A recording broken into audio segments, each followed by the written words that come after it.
बात करो जन कृपा कर देने हमारे एक बार एक संगे हरे कृष्ण महामंत्र करी हरे कृष्णा कृष्णा कृष्णा हरे हरे हरे राम राम राम हरे हरे।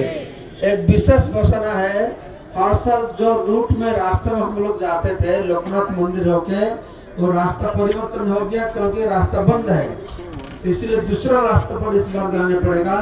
आप लोग को ग्रुप में रहने पड़ेगा, नहीं तो इधर छूट जाएंगे। प्रति बच्चर हमारे जो रास्ता जेताम से रास्ता बंद है गेছে तो আমরা অন্য রাস্তা এবার যাব।